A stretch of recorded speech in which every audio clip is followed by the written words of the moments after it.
This is your opportunity to meet the three candidates for Algoma Mayor. I'm your moderator, Bob Gray. Coming up on February 20th of 2024 is the primary date. At that time, the citizens of Algoma will be eliminating one of these candidates so that in the general election on April 2nd, 2024, there will be two candidates on the ballot. Just to resolve any housekeeping rules, each candidate will have a maximum of 3 minutes per question. I will signal them before their time is complete. A minute before your time is complete, I will notify you. We will begin with a brief introduction from each candidate as to who they are. We are asking any members of our audience to hold off on their candidate questions until the forum is completed. I will ask the questions in order of 1, 2, and 3, beginning with Steve, and then Virginia, and then Casey, and then the next question will be to Virginia first, then Casey, and then Steve, and then the third question to Casey, Steve, and Virginia. Thanks for joining us today. Thanks for our candidates. Thanks also for the assistance of Al Reinhardt and Amber Shallow and Matt Murphy. And we would now like to begin and introduce the candidates to you. We'll begin with Steve Lautenbach. Steve, if you will tell us just briefly about yourself. Thank you. My name is Steve Lautenbach, and I am 62 years old and married to my beautiful wife, Ann. And 20 years ago, we made a quick stop off in Algoma, and we're still here today. Very good. Thank you very much. Virginia? Okay. Virginia Haskey. I've lived in Algoma most of my life, and I'm older than him, but we won't go into my age. But I've lived here most of my life. I was a CPA most of my career, and I also owned the ceramic shop all those same years doing artwork, and I actually prefer artwork to any of that. Okay. Very good, and I bet I'm older than anybody. Casey? Hi, Casey Boer. I am the 3rd District Alder. I've been so for the last 4 years. I've lived in Algoma my entire life. I'm almost midway through my 5th decade, so I'll be 44 in May. I own a small farm, specialty produce, microgreens, and I appreciate you coming out, Bob, the audience, all the thank yous that you had thrown out in advance. I appreciate it. Thank you. Thank you. Thank you for reminding me of the audience, too. It's very good to have a nice group of supporters here today. First question comes to you, Steve, and as I did mention, all the candidates have received these questions in advance.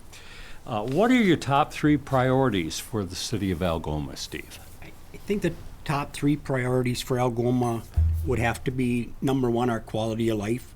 We have an aging community, and I don't think we can forget them along the way. We need to reward them for getting us and bringing us to where we are today. My second goal would be growth of the city. Being an aging community, when the community goes away, we don't want the city to go away. So we have to grow tourism and housing, bring in young families. So growth is number 2. But the number 1, I think, most important thing is the fiscal responsibility of the city. None of that growth and none of that quality of life happens if we're not fiscally responsible with what we do here in the city, what projects we take on, how we bring in our revenues and things like that. So the 3 things for me would be quality of life, growth, and fiscal responsibility. Okay, thank you very much. We're going to ask the same question of you, Virginia. What are your top 3 priorities for the city of Algoma? Okay. I think the number 1 is housing issues. We've had businesses downtown that were for sale, and people couldn't buy it because they couldn't find a place to even move here with their families. So I think we have to do something.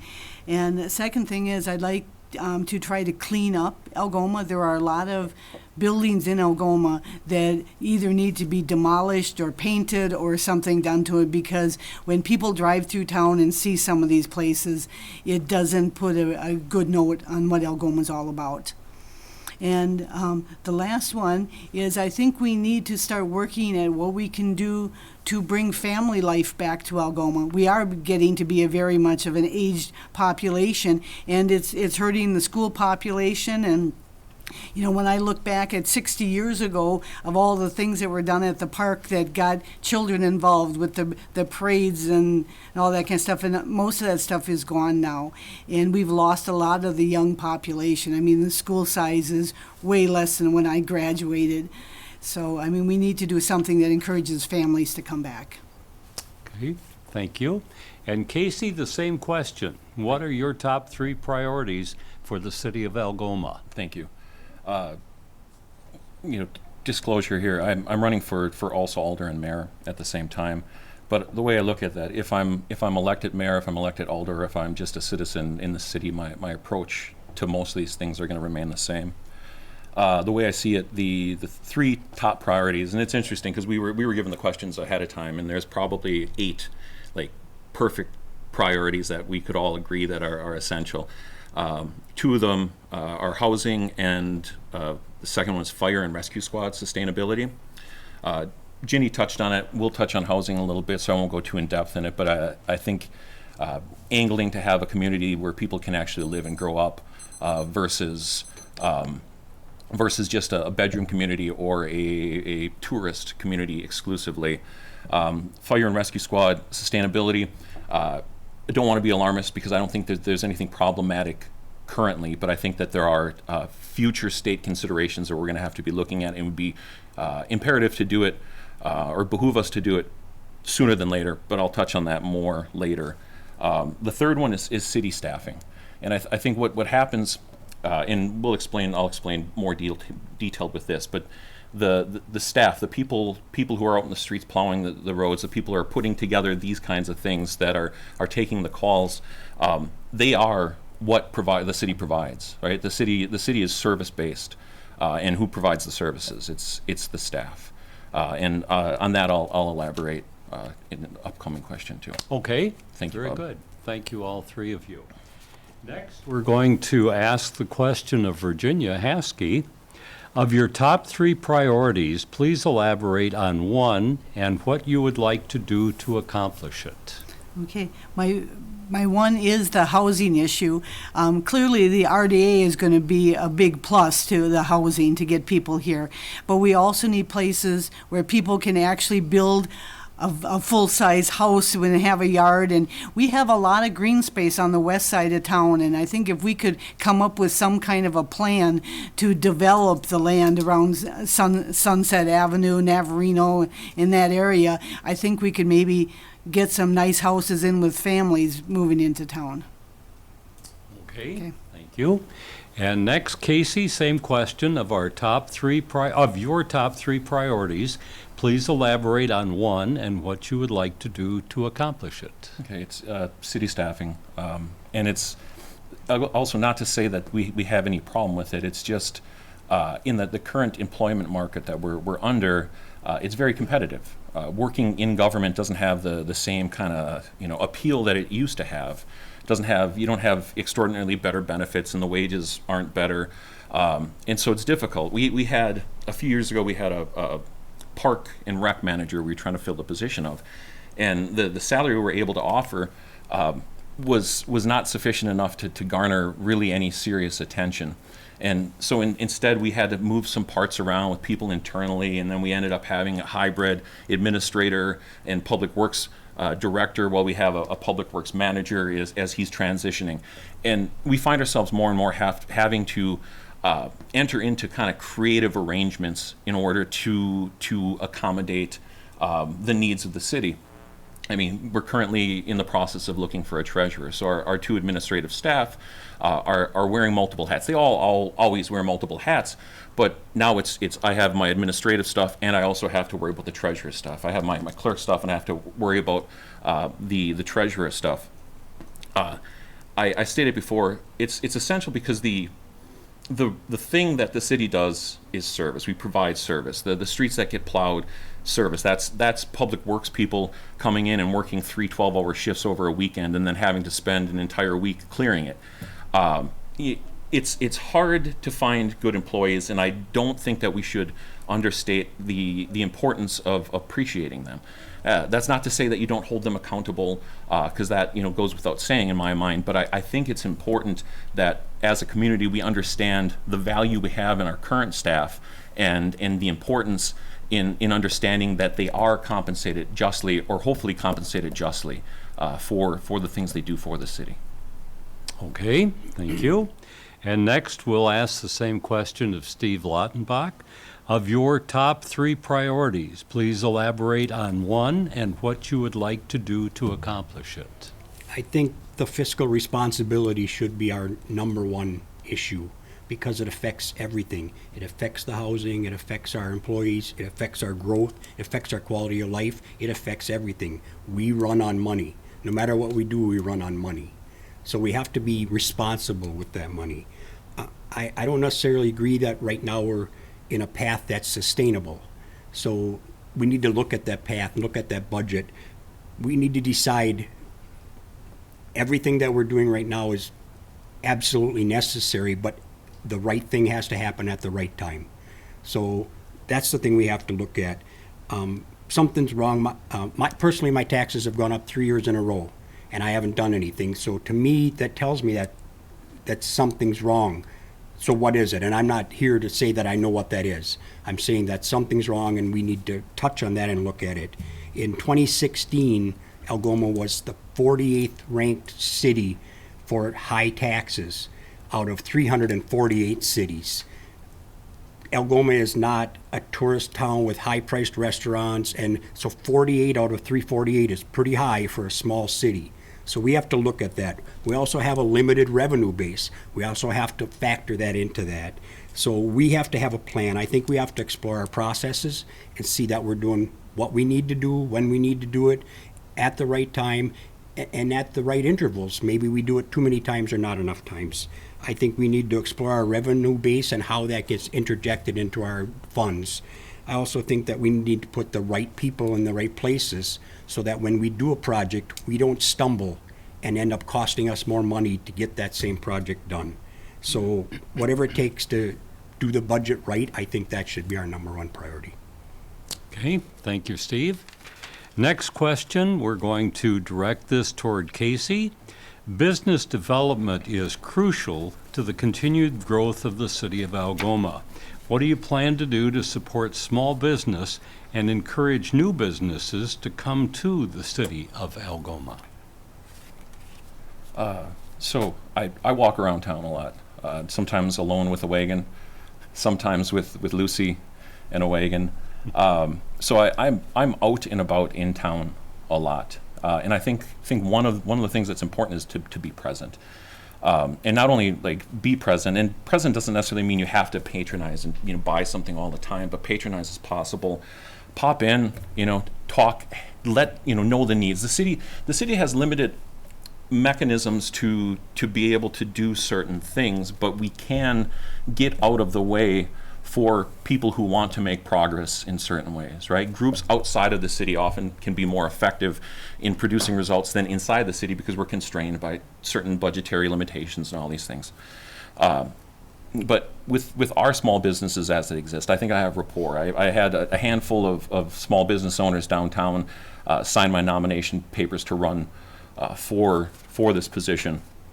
I think it's an interesting thing. I'd asked some of them, I'm like, how do I support small business? And the whole be present was one of them. How do you attract new business? That's an interesting one, because I don't know if in all my time, and I could be wrong here, all my time that I've noticed or been an adult, I don't know how much the city has ever affected bringing in business, right? And that's another one of those, like, get out of the way to allow it to happen. And I think what I mean there is there's a certain diversity that could potentially come here, right? This is an appealing place for many reasons. Location. Maybe things are weird, right? But that's all right, because weird's not necessarily bad, because weird is just not familiar. And I think that's part of it. To have that welcoming when new entities, new enterprises, when a new order of things do arrive in town, to make sure that you're open and welcome. I don't want to be entirely negative about it, but I don't think I think we're past the time where we're going to be able to get a manufacturing place that, hundreds of jobs, right? We don't have any access to the east. We don't have any major interstates, so infrastructure is a consideration there. But we have multiple like mid-level businesses that thrive here in custom work. So you look at Olson Fab and Precision and CTI. And again, none of those had anything to do with the city necessarily, but it reflects the type of businesses that can be here. And those are the type of people that I would like to have an ongoing conversation, because perhaps they know, or they are connected, or they understand a path to better garner more attention to attract similar niche businesses. Okay, thank you. Next, we're going to ask Steve the same question. Business development is crucial to the continued growth of the city of Algoma. What do you plan to do to support small business and encourage new businesses to come to the city of Algoma? I think the first thing that we could do as a city is listen. And I did ask questions. I did do some walking around town, and some businesses are perfectly happy and everything's going fine, and some businesses wouldn't leave me out the door. I think we need to listen to those people, but we need maybe to start a development work group. And that group of citizens, and I'd be more than happy to be part of that group, should get together, and then we should decide what Algoma has, what's our strengths, what's our weaknesses, what opportunities are here, and what's our threats. What is it that we can do better for you, that can keep you here, and what are we not doing good enough? Is there an opportunity? I agree with Casey, maybe we're past the big business, but what can we do for every small business to hire one person? How can we enact that? And then what is it that keeps you up at night? What is it that makes you think this isn't going to work out? So I think we should identify those 4 things to help the business. And then I think we should give them resources or help them resources. Could we start a buy local guide and advertise all those businesses in one place? That's complicated. I checked on it. But could we do something like that? And more importantly, could we maybe do a guide that pulls in all the places that are open and empty and send it to all the realtors and let them know that we have space for a new business, and maybe they could come here and start that new business?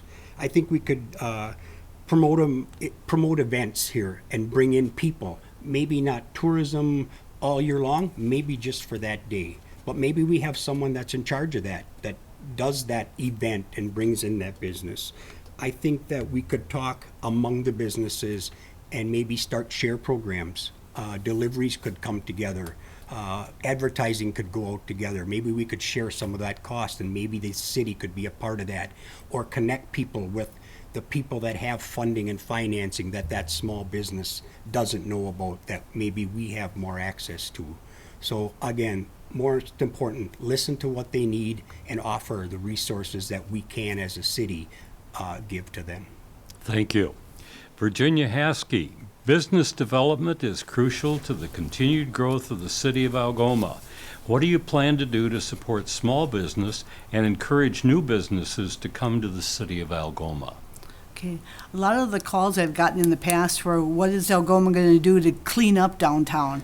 They are concerned about the number of people that have trash bins sitting on Steel Street in front of the business and being very unsightly. There are businesses downtown that definitely need paint or need to fix a broken window or something like that. And if we could do something that would enforce some of that cleanup would help.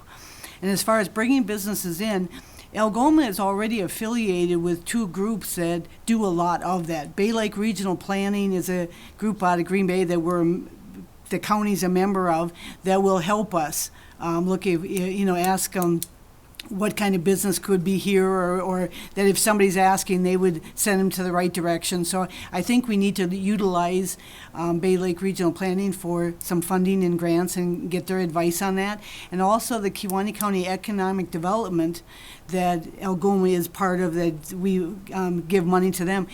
He is in charge of trying to fill Kewaunee County and Algoma. So, you know, when we get leads on things or he gets leads, we need to be talking back and forth, and he is more than willing to go and meet with the businesses and talk to them about what to do next.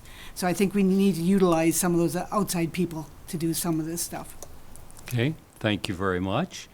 Our next question, we're going to turn to you, Steve, and it's tourism is a focal point for the city of Algoma. What do you think can be done to continue to see a tourism boost for the city of Algoma? I think tourism is a very important part to Algoma, and we need to embrace that tourism for our growth. But I also think we need to do it responsibly. I think maybe we need to take a step back. We've already incurred some, the Airbnbs have taken over all the space, so we don't have any place to rent to my son and my daughter. So I think we need to look at it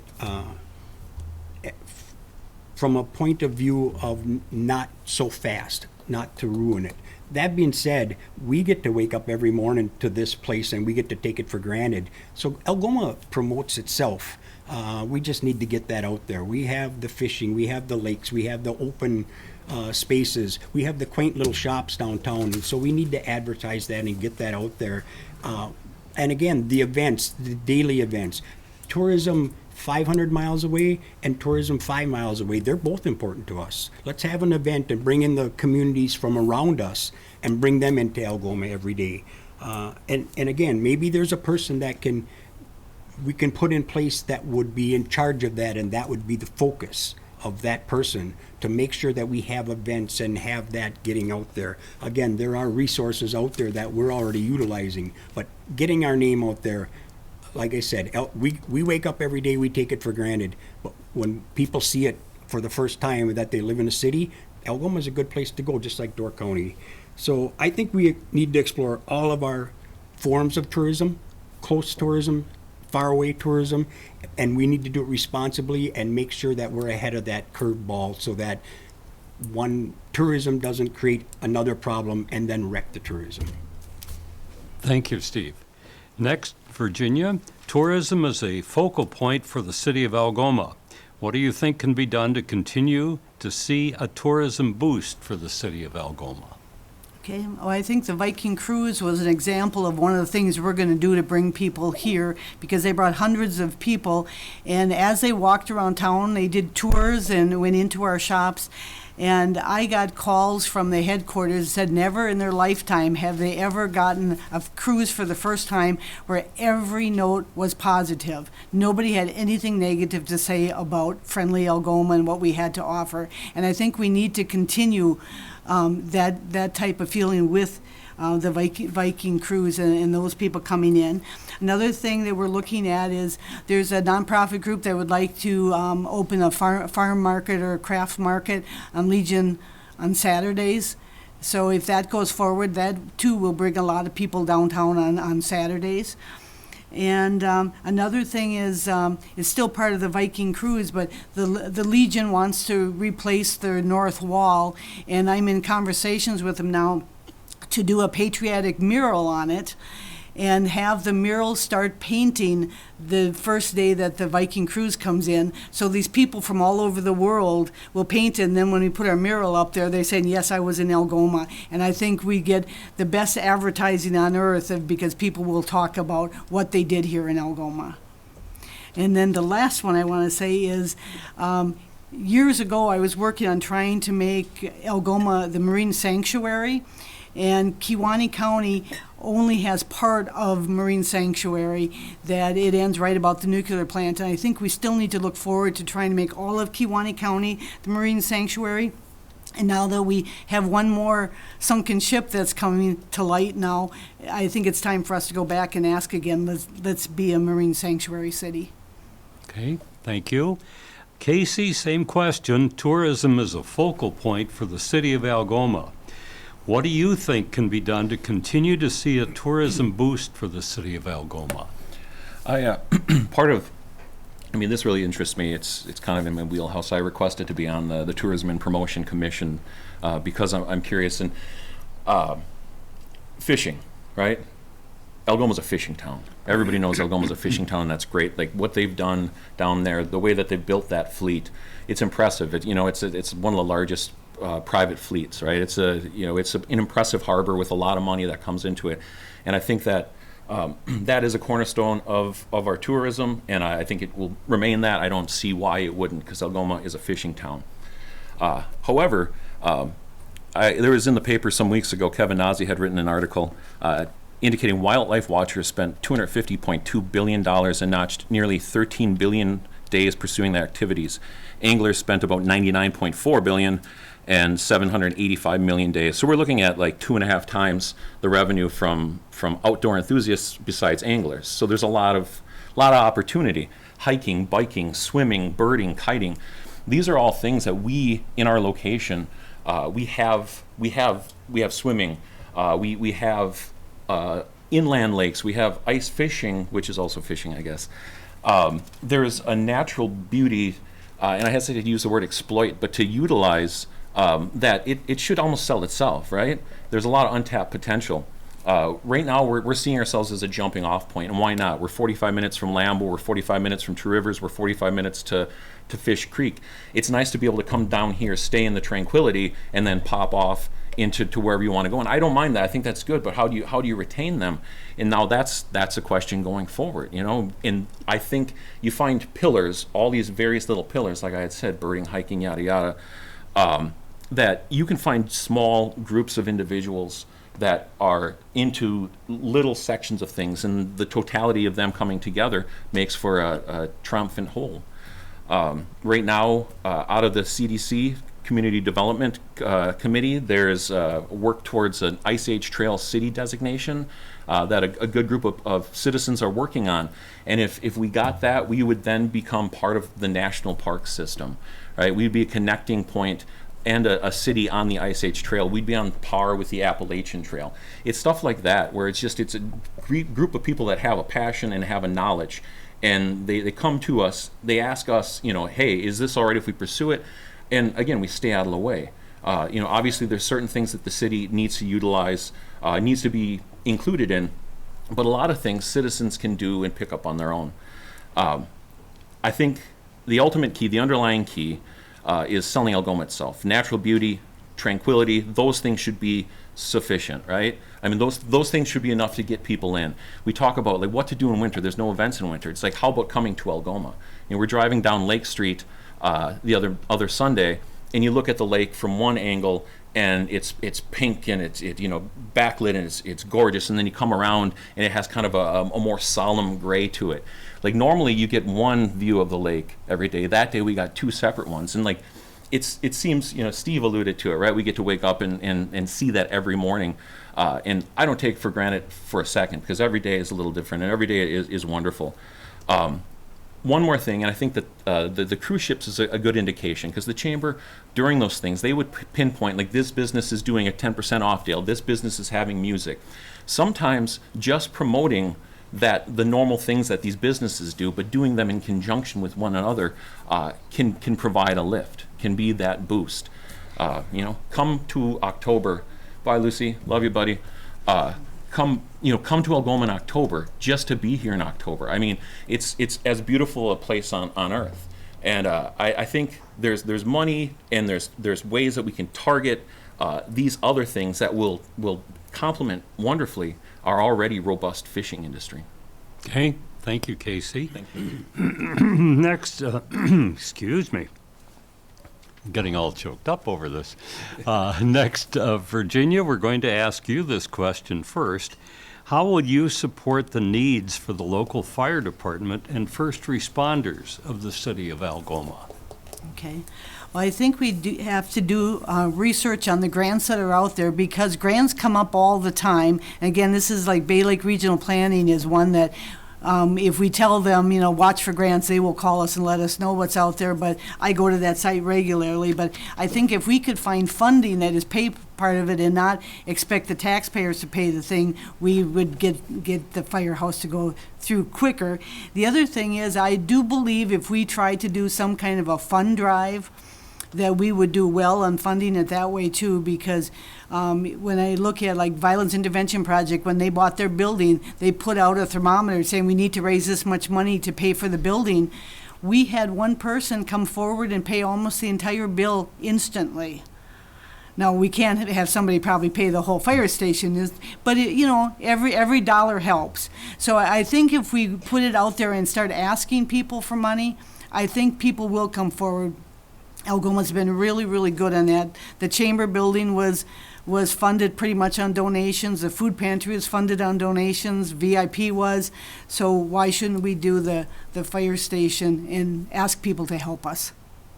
Okay, thank you, Virginia. Next, Casey, same question.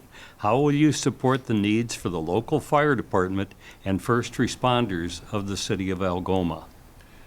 The fire and rescue, it's an impressive group, right? Like they are perpetually understaffed, but they've never missed service, right? They're down maybe 10 to a dozen in the fire department. The rescue squad could certainly use it, but it hasn't affected.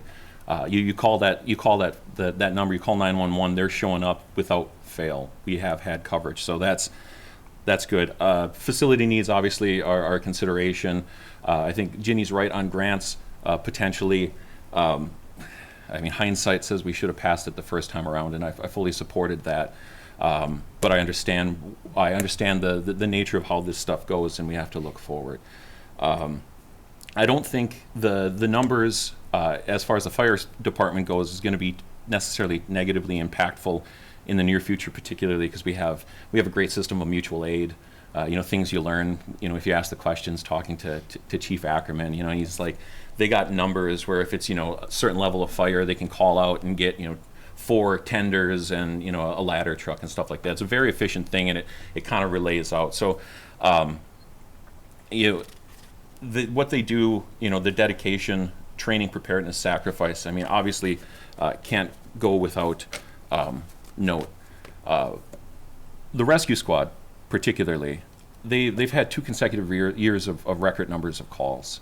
I think last year, both years perhaps were over 500, and that's extraordinarily high. And again, they haven't missed a beat, right? They've covered shifts even though they're lacking in staff. One of my biggest regrets early on was when they came in for compensation. We were doing a budget. We had a budget meeting, and I don't feel like I advocated enough for them at that time. Months later, the entire fire and rescue department came in here and said, "Hey, we need to do this to be on par with Luxembourg. We need to do this to be on par with Kewanee." And at that point, it's like everybody's up here is dancing. Oh, but we got to get that done for you. And I think it's problematic to be doing that in hindsight. We should be seeing that in the foreground, especially when it's about getting us to a comparable level. So, what's the future, right? And I don't know if it's sustainable or if it's tenable, and I don't necessarily have those answers. But again, if I'm Alder, I sit on the PPP committee. If I'm mayor, I would like to sit down with Rory and Tom and discuss how they think going forward. Is there an opportunity where the county contributes somewhat? Is there a means of cooperation between other cities, other municipalities in ways that we haven't explored yet? Our feet aren't on fire. We have time to do it, but I think it's important that we start taking steps to see what is the path forward and how do we make sure that we don't drop in our service levels.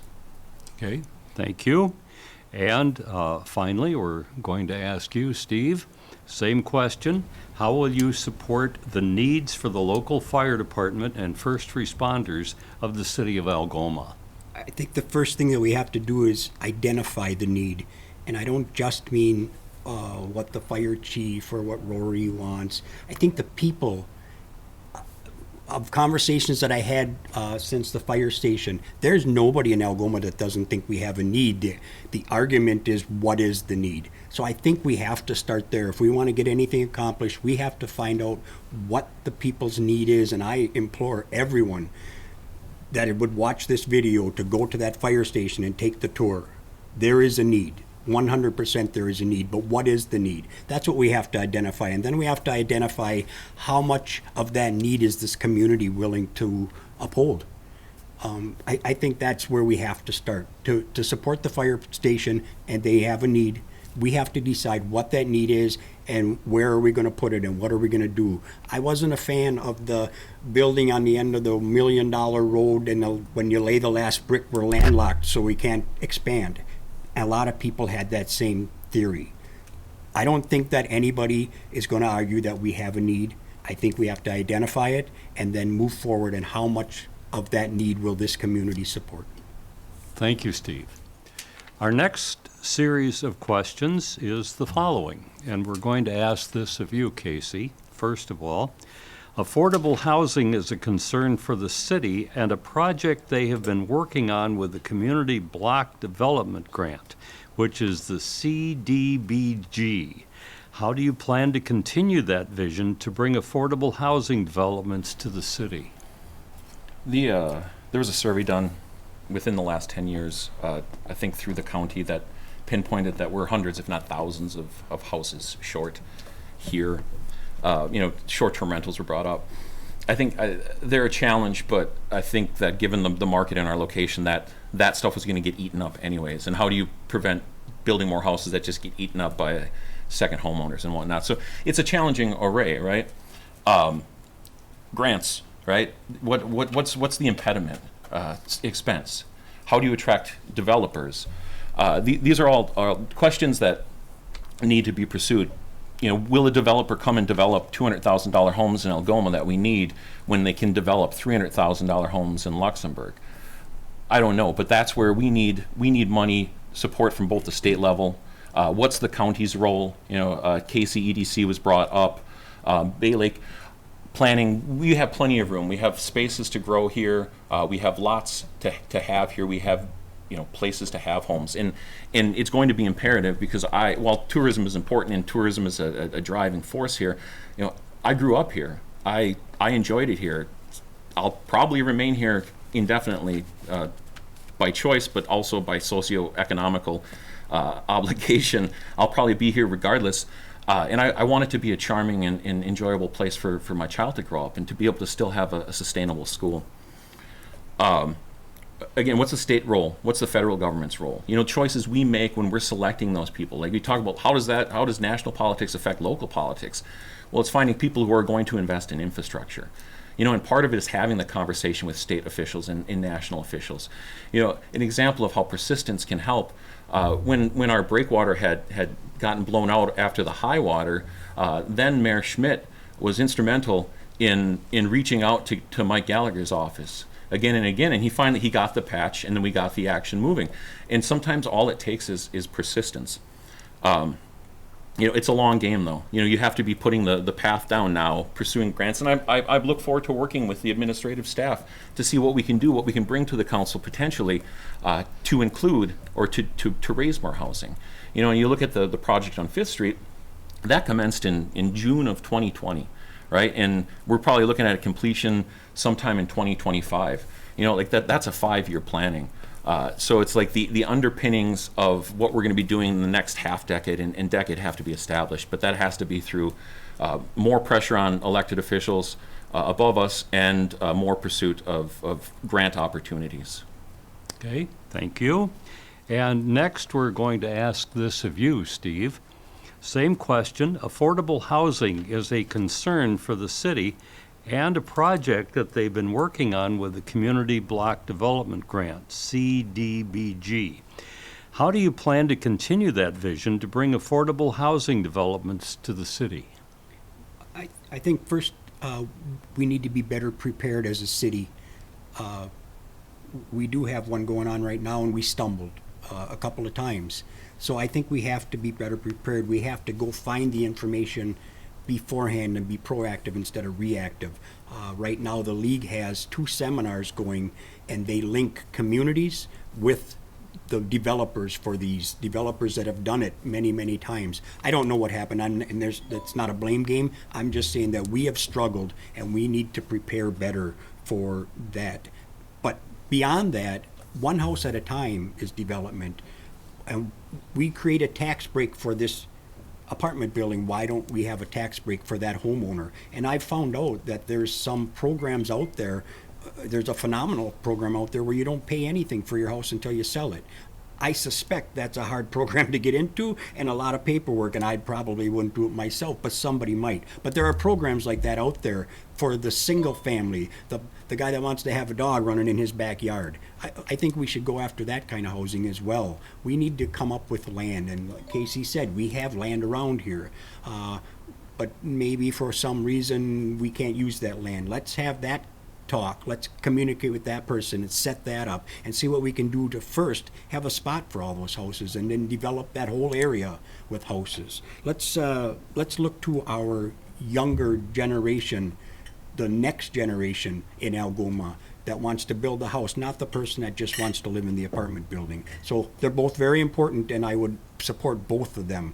But that would be my vision, to try to see what can we do for the one house at a time. Let's start there. Thank you. Virginia, next, same question. Affordable housing is a concern for the city and a project they've been working on with the Community Block Development Grant, CDBG. How do you plan to continue that vision to bring affordable housing developments to the city? Okay, well, in addition to the RDA project, we do have a lot of land out in the outskirts of Algoma that could be land. I remember when I built my original house on Stellar Avenue in the 70s, they had showed me a whole plan of how the streets were going to go all the way to Evergreen and all these number of houses that were going to go in, and none of that ever happened. And I know that some of the other people that have land on Sunset have come to talk to me about doing a subdivision and what they need to do. And I know Matt has talked to some of these people about what they could possibly do. As far as people building their first house or buying another house, Lakeshore Cap represents Kewaunee County. They're pretty much based in Manitowoc, but they have first-time home buyer grants that will help pay the down payment so that you only borrow 80% from the bank and then you borrow the rest from them. And so there are programs that are out there. So if somebody is looking, if they would ask, I believe the banks probably know about these loans too, but I know Lakeshore Cap does have programs for first-time home buyers. Okay. Thank you. Steve, you get the next question. Community involvement and input in the city's decision-making ensures that the residents are being heard. How will you plan to ensure that the voices of the city residents are heard and represented by the council? I think the first thing we could do for our city residents is make them more comfortable. There's a definite disconnect right now in the city between the people and the council. And not that the council's doing anything wrong. They just don't feel comfortable coming and having their comments heard. So I think that's number one. We need to make them feel more comfortable. We bring them into a council meeting. We traipse them up on the podium. They say their name and where they live, and they get to voice their opinion, hopefully respectfully, and then we let them go. I think that we could communicate more with that. I don't know, maybe the question has to come to the council.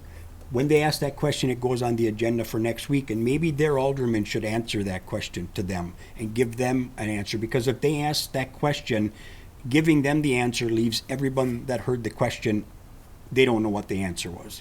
So I think that's number one. Communication should be what we do. I think we could supply more information on bigger projects during the process, not just at the council meeting. We get to the meeting, we make a vote, and some people don't even know we were talking about it. Again, in a small town, that's a hard thing to do, that communication. But I think we could work and do better at it. I think sometimes we could maybe have an alternative solution, maybe give them a choice. That's not always possible, but if it ever is, maybe we could do that. Again, we need to make the people of Algoma realize the council members work for them. They don't have that feeling right now. And I think that's number one for us. If we want the council to work, we need them to make the people feel more comfortable. I think we need to educate the people more on what we're talking about. We need to engage the people in that conversation and then listen to them when they talk to us. Thank you. Virginia, same question. Community involvement and input in the city's decision-making ensures that the residents are being heard.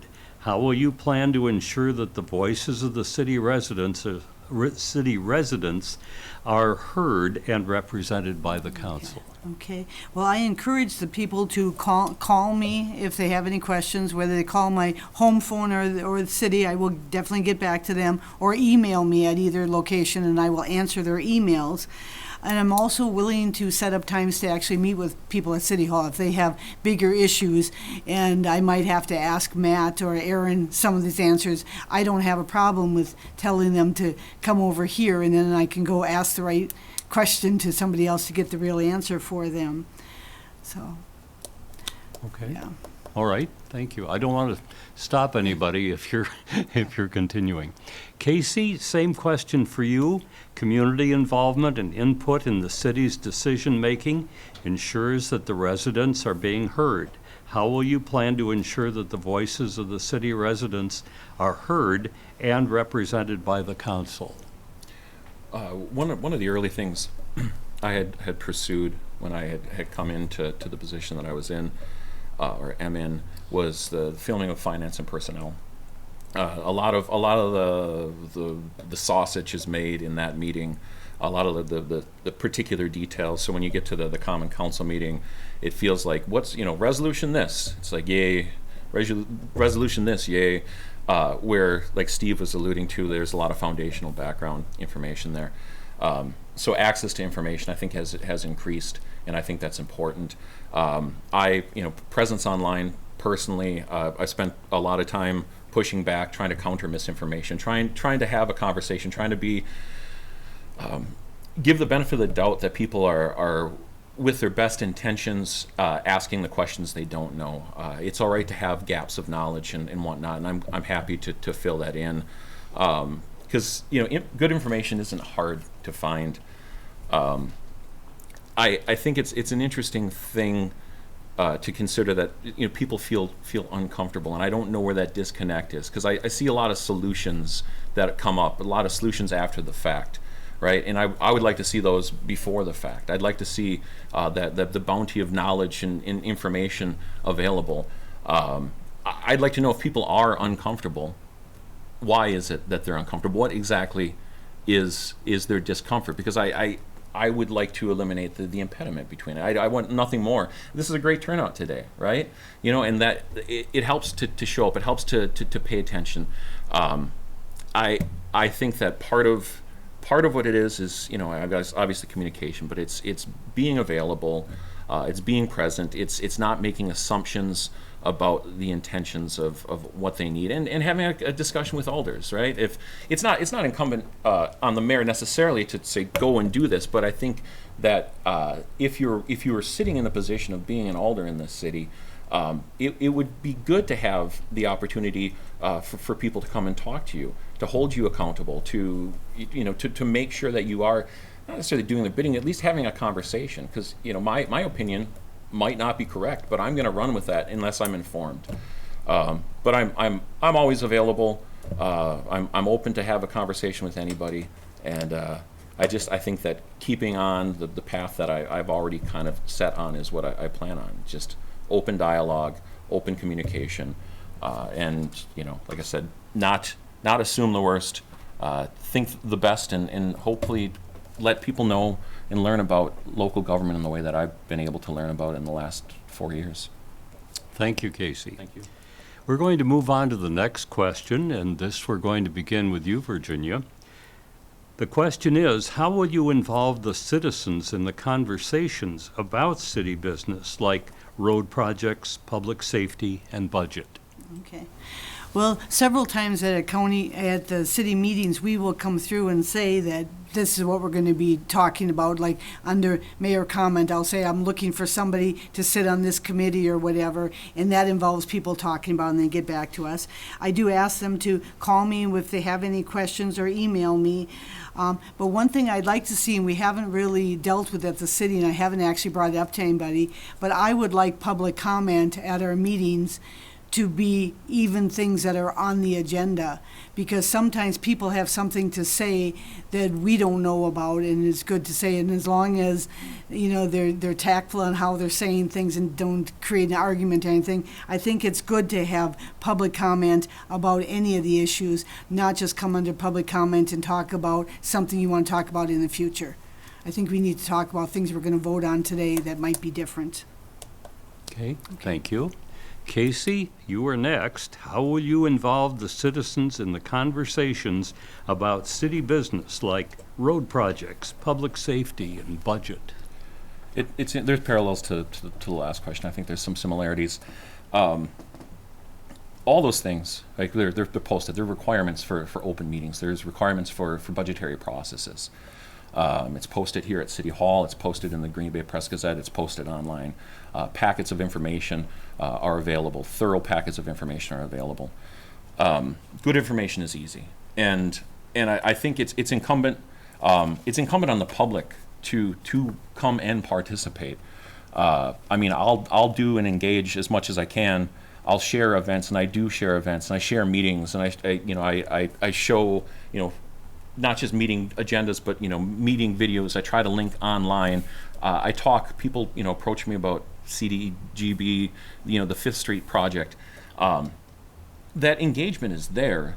I think that there's a reluctance in the public, and I don't know if that's the role necessarily of the mayor. I think that's a citizen, an involved citizenry, and I think perhaps that's the role. I can have that conversation and explain how, like, if you want things done, be the squeaky wheel. Just be persistent. Be persistent. It sounds like a trite thing, but it's true, right? Like I got the biggest pothole in front of my street. You let your alders know, you know, that if we do seal coating, I want this one. Let them know. Keep letting them know. That stuff will move. It seems counterintuitive or counterproductive that you'd have to remind, but I think sometimes people don't realize how much power they have. You come in mass supporting or in opposition to an issue, it changes certain people's view, perspective on how they're going to handle that issue, right? And so, you know, how do I do? I'll continue doing what I do. I'm going to continue being the Casey that I can be, having those conversations, encouraging people to join, showing them where they are. Thus far, we've had very little participation. I hope that changes, because I think if people realize how much power they can wield, even just a little bit of time spent, but with a sufficient enough numbers, you can make movements happen. And once people appreciate the power they can harness, I think that you'll see better participation. Okay, thank you, Casey. And then we're going to move on to you, Steve. With the question, same one, how will you involve the citizens in the conversations about city business like road projects, public safety, and budget? The very first thing I would do is I would actually have a set time in this building where I would be here I don't know what that time would be. It will depend on the participation, but I will be here at a set time every week so that they can come and talk to me in person. So that would be the first thing I do. Casey, the media Casey alluded to is great. I wouldn't see it. I don't go on it, and I don't plan on going on it. We are an aging community. We have a lot of those people. So again, that getting the word out, that information out to those people is tricky. But I think that information is important. So we have to get over that hurdle. How do we get that information to those people? We have to ask them what's important. One thing I thought we could do, it wouldn't cost us a penny, is once a year we could put out a 5-question sheet in the tax bill, send it to every person. What do you think about this? What do you want to see this happen here? So there are ways to get over that. We have to find those ways. We have to give them more information.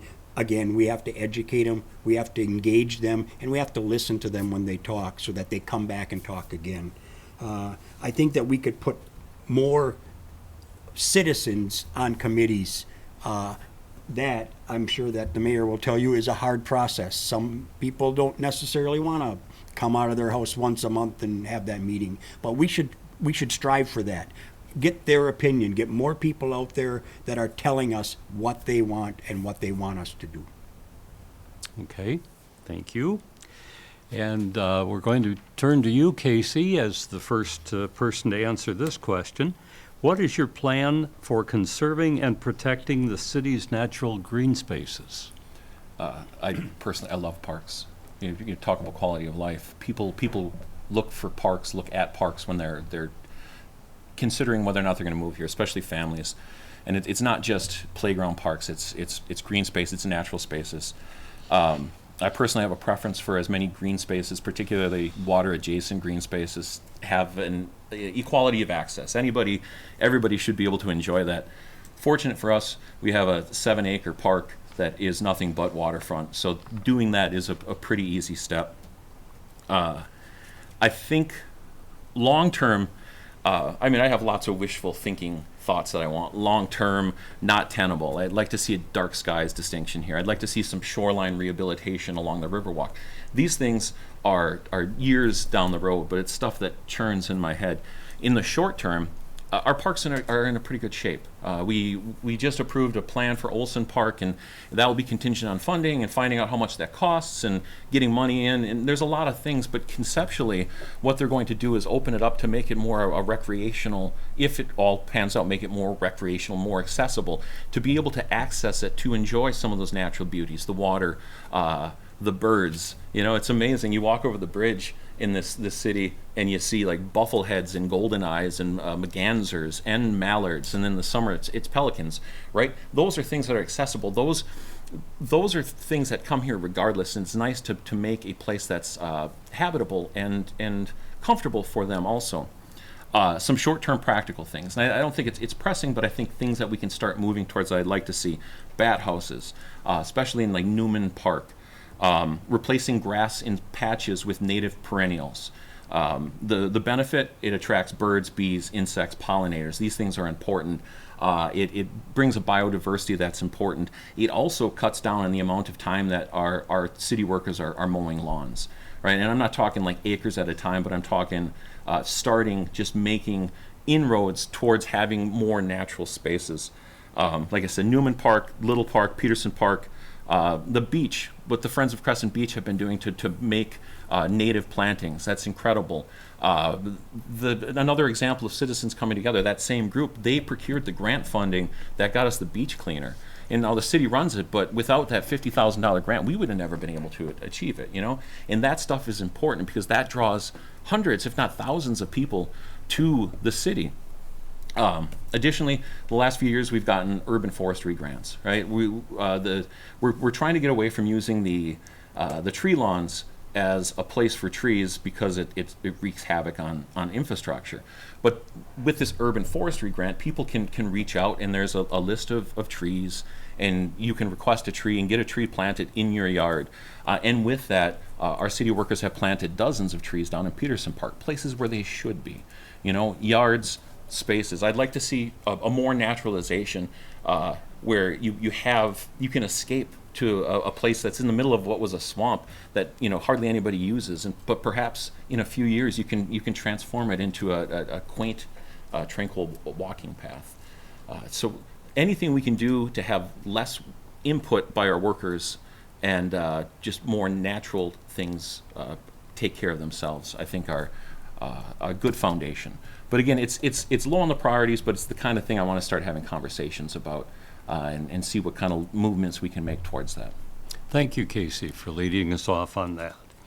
And next, we're going to turn to you, Steve. And same question, is your plan, or what is your plan for conserving and protecting the city's natural green spaces?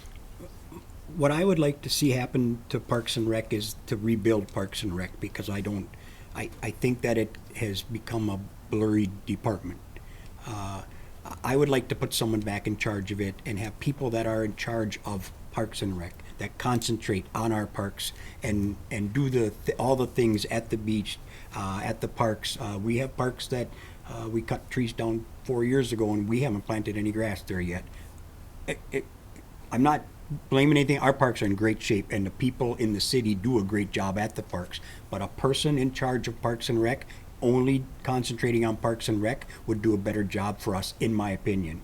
I'm not the expert, but not only in Parks and Rec, but I've alluded a couple of times to an event person, maybe brings an event down to the city to help all the other things. Maybe that's part of that Parks and Rec person job. So I think we should put somebody back in charge of Parks and Rec and have our regular meetings. And I know that Parks and Rec hasn't had a meeting for a long time. That means the committee members have not had a say in a long time. So again, if I had all the answers as the expert, I'd apply for the job, but I don't have all those answers. But I do believe we need to put someone back in Parks and Rec and concentrate on Parks and Rec. I think the city and the Parks and Rec should work hand in glove, and right now that's what they're doing. But I still believe that we need a head of Parks and Rec. Thank you, Steve. Next, Virginia, same question. What is your plan for conserving and protecting the city's natural green spaces? Well, I'd like to say I want to copy everything that Casey just said because I agree with absolutely everything that he just said about the parks. And the one thing I want to mention is we do have a lot of nonprofit groups or volunteer groups that do a lot of the beach cleanup and trees and flowers and that kind of stuff. And I think we need to acknowledge the people that do that stuff for Algoma that aren't on payroll. They're doing it just out of the goodness of their heart. The other thing I want to mention is a lot of the parks that we have was donated property for some family that gave something in honor of somebody. And I just want to mention Perry Field, for example. Now, this July, it will be 100 years ago that the Perry family gave Perry Field to Algoma in memory of their son who was killed in World War II. And their son was very, very much into baseball and the parks and swimming and that, and the family wanted to do that in his honor. And I think we need to acknowledge it as a city. When this 100 year comes, we need to be out there this summer saying, thank you, Perry family, for giving us this park, and acknowledge the fact we're doing what you wanted us to do 100 years ago. Okay, thank you. And Steve, we're going to turn to you for the first one of this question. How will you ensure that city council meetings are productive and approachable for residents? I think I touched a little bit on this before, that they feel a little intimidated when they come up. First, I think we should reiterate that the people are the leaders of Algoma. The council works for the people, and the administrator answers to that council. And I think we have that a little backwards right now. So that's the first thing, that we need to let the people know that they are indeed the leaders of our community. I think we need to put the council to work for the residents and let them make them comfortable by, again, maybe we have that question get answered or get asked at a council meeting, goes on the agenda if that's how it works out, and their aldermen answer that question for them next week. I think that would be a great help. Again, not opposed to a spirited opinion, but a disrespectful opinion will get you a disrespectful answer and we'll be done. So come up here with your spirited opinion, ask your question. I would also maybe like to ask that if you have an opinion, if you think it's wrong, and you give us 2 minutes of a spirited opinion of what's wrong, why don't you give us 2 minutes of what you would do to make it right? I think that would include them in that conversation. I think that every opinion, every resident's opinion is important, and we need to let them know that. So I think we need to work together to reconnect the lines of communication for them. Make them feel comfortable. Don't make them feel like they're walking up on the firing line, and answer their questions respectfully in public. If they would prefer a private answer, that is fine. But I think that questions that get answered should not be lost when it's asked. Okay, thank you, Steve. Virginia, how will you ensure that city council meetings are productive and approachable for residents? Okay. Well, this is what I said before about I think public comment should be available for not only future items, but the items we're going to talk about during that meeting. I think the agendas have to be very descriptive, that people can tell ahead of time what we're going to be talking about on the agenda. And we need to limit the number of times we go into closed session if at all possible, because people get very agitated waiting outside for us to get out of a closed session. And then more often when we come out of a closed session, we either don't take any action or whatever, and then we adjourn the meeting, and people have waited here a long time. And so I've gotten complaints of people that waited here a long time to find out that we just closed the meeting when we came out of closed session, so. Okay, That's it. thank you. Casey, next, or same question. How will you ensure that city council meetings are productive and approachable for residents? We're open meeting laws, Robert's Rule of Order. These things ensure certain requirements, right? Public comment is one of them. As far as how do you make it like more welcoming, encouraging? I don't know. That's maybe just a cultural thing, to continue conversations to get it there. As far as like productive meetings, though, I've had the benefit of watching two different mayors in two different styles. I've been to dozens of committee meetings, and I've got to see some long-standing experienced people run meetings, and I think that it's been, even if they didn't realize, there's a bit of mentoring to it, and it's an interesting thing. I think that when we talk about productive meetings, we need to be efficient. We need to spend 10 minutes on 10-minute items. We need to spend 4 hours on 4-hour items. We don't need to spend 4 hours on 10-minute items, right? I feel comfortable interjecting as an alder when necessary. If I think things are veering off, I would feel more comfortable interjecting as a mayor, because that, in fact, is the control of it. I have no problem. I welcome public comment. I don't think that the idea of responding to or whatever, that I think it's a reasonable thing.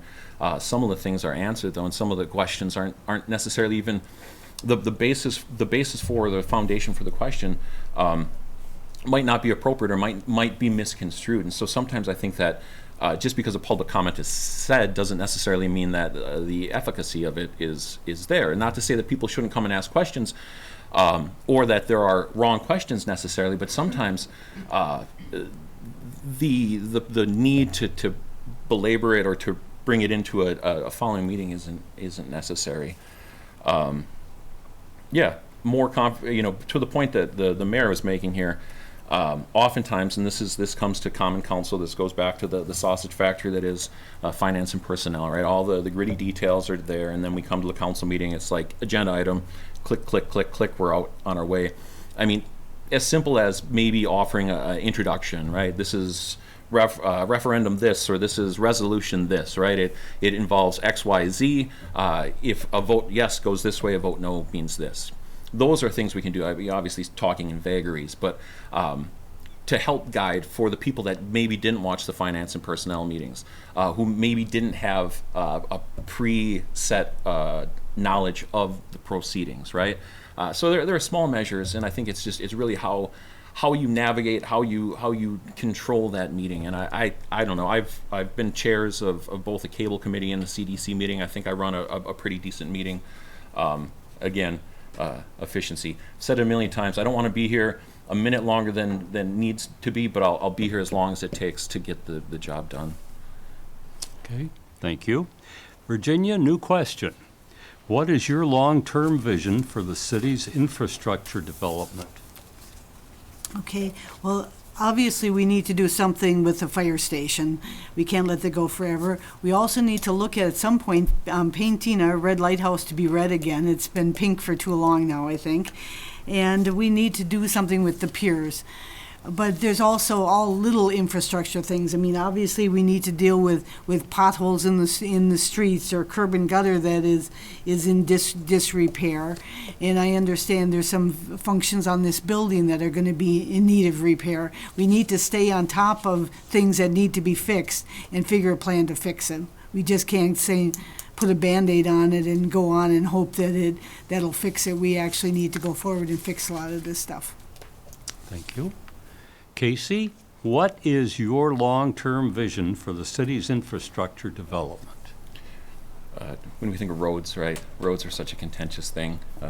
No matter what, someone's going to have some, junky road, and that I alluded earlier to the importance of who we approach at a state and a federal level as far as why and how we get more infrastructure money. So I think that there's maybe a county responsibility, considering the amount of sales tax that comes out of this place, out of the city of Algoma, the amount of property taxes that we send out? What role does the county have in here? What role does the state have as far as additional infrastructure? It's nice the resurfacing of the highways and whatnot, but how does that help local communities? As far as the way we approach it, though, we've been replacing in totality about 4 blocks of roads every year, and that's in conjunction with utility. It's a public works utility joint progress. And in my opinion, it's steady as it goes. Because as much as I'd like to patch things, and we do seal coating and whatnot, those are temporary fixes. Those are 4 or 5 year fixes that you're going to have to be spending that money on. If you get behind, if you don't continue the process of entirely replacing these roads, at some point you're going to get behind. And once you get behind, you get stuck with the position of, where do I start to get this back going, right? Infrastructure, and this is back to why the federal government and why the state government are integral. Like, the cost to replace a road in totality for the city, just the city portion, a few years ago was around $1 million. This year's road construction will be about 1.6. I know our administrative staff is pursuing grants for future capital projects, particular other street projects. But it's difficult because it's getting expensive. But I don't think that you stop proceeding with those 4 blocks, unless, of course, you can't afford it. But I would not be in favor of a short-term fix versus the long-term strategy. That I think that we are on a good path. We're on a healthy path. I know it's disconcerting because potholes and this and that. But that's also a conversation. That's a conversation about the realities of local politics, right? We have a finite amount of money. We have finite resources, and how do you best utilize those? And part of it is to not get behind in the future, and try to lean into entities that can provide you with more sustenance, more funding. Okay, thank you, Casey. And finally, Steve, same question. What is your long-term vision for the city's infrastructure development? I almost felt like that was a trick question. Huh.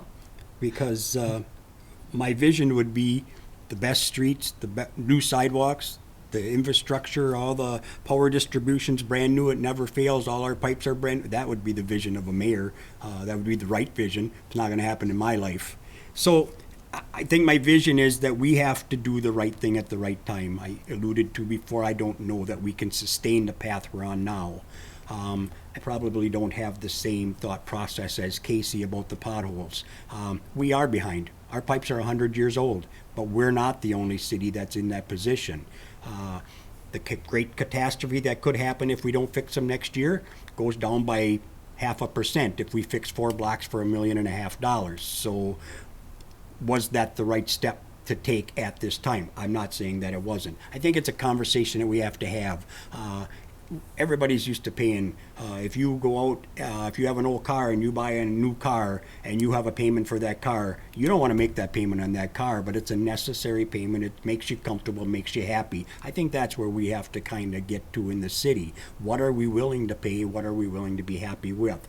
Now, we can't leave it all up to the people, because we'd never fix anything and we'd never pay any taxes. So that's a given. But we do have to decide what is important, what's the most important, and what can we do now to make it better.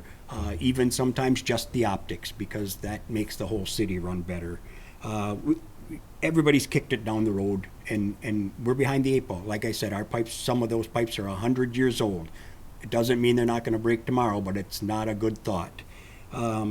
So how do we afford it, and how does it fit into our lifestyle, and how do we still want to, as citizens, still feel good about living here and fixing all those things? It's a very precarious balance. We have a limited amount of money, small community, and we have capital expenditures that could go on forever. The grants are going to be important.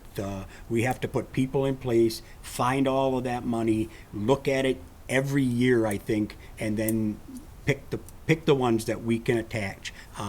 That being said, we also have to plan ahead. We can't just say, okay, this year we're doing this. Some of those capital projects are out years. So we have to put the right people in place, look at it, try to be comfortable with what we have and how can we spend it most responsibly. Thank you.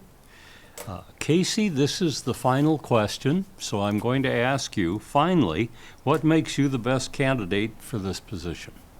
Thank you, Bob. When I first pursued this, the thought was why, right? Like, the power belongs to the council.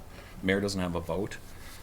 And as I've spent more time here, I understand that there are more intrinsic things, especially in this city, that it seems that the mayor can do. It's like wielding the power of the pulpit or the position. I think I would like to engage people to be engaged, and I think I have the right temperament and tone and disposition to do that. I want to help people understand local politics in the way that I've learned about local politics over the last few years, where there are a lot of limitations, but there are things that we can work around if we have the numbers coming together to do it. I talk about temperament. You can look back to a number of different videos, finance and personnel and common council ones that are available on YouTube, and you can see my thought process is unfurled. You may not agree with it, but I'm going to always try to present the best foot forward. And when I make the decisions that I make, it's with the idea that I'm doing what is best for the city. Agree or disagree, that's fine. If I'm wrong, that's fine. I've misstepped in the past. I'll hit bumps in the future, right? But I'll own when I'm wrong. But I'm also not afraid to take that position, to take that stance. I've engaged the public with the best information I can, and I will continue to do it in any capacity, be it alder, be it mayor, be it just private citizen. I think I can bring an energy and be a positive force, be a good figurehead for the future of this, right? We're in the 21st century, and we need to make sure that we don't get bogged down with an old school of sentiments, right? It's a city for our contemporary and for our future, not a city of the past. Now, that still entails many of the great things that you remember as children from your time as children should also be available for future children. So again, tone, temperament, disposition, energy. Those are the things that I think are in part why I am the best suited candidate. I think I'm the best communicator. And I look forward to the opportunity, and I hope the citizens of Algoma are kind enough to, move me forward at least. And I appreciate it, Bob. Thank you, audience, future audience online. Thank you so much. Appreciate it. Thank you, Casey. Next, Steve, finally, what makes you the best candidate for this position? I think the number one thing would be my fortitude and being non-confrontational. I may be the first person to back away from the argument, but I'll be the last person fighting that argument. I check everything. I approach everything from a common sense point of view, and I'm very open-minded. The conversations for me are more than welcome. I want to hear everybody's side. And if 3 people tell me that I'm wrong, I will not argue that point. I will go find out what they know that I don't know. That's how I approach everything. I try to get all the facts. I don't take anybody's word for anything. I put in the time, I check it out. I'm going to meet, if I get to be the mayor, I will meet with every single person on every single committee, including the lady that waters our flowers, and get their opinion. That'll be what I do. I will put the time in to figure out what it is that everybody wants this job to do. I don't suspect that this is going to be easy or a short process, but I'm willing to put the time in. I'm not easily intimidated, but I'm very open-minded and very willing to listen. We've been here 20 years. It was a friendly, great place to move when we lived here, and I want that to be that place when I leave here. So that is my goal. I'll be open, accessible, and I'll make common sense decisions for common sense problems. Thank you, Steve. And finally, Virginia, what makes you the best candidate for this position? Okay. Well, I now at this point have 20 more, or years or more of public elected official doing different things. I'm very much concerned about quality of life and family and what it's nice to call Algoma home. My family has lived in Algoma since pre-Civil War time, so we've always stayed here because it's a wonderful place to be.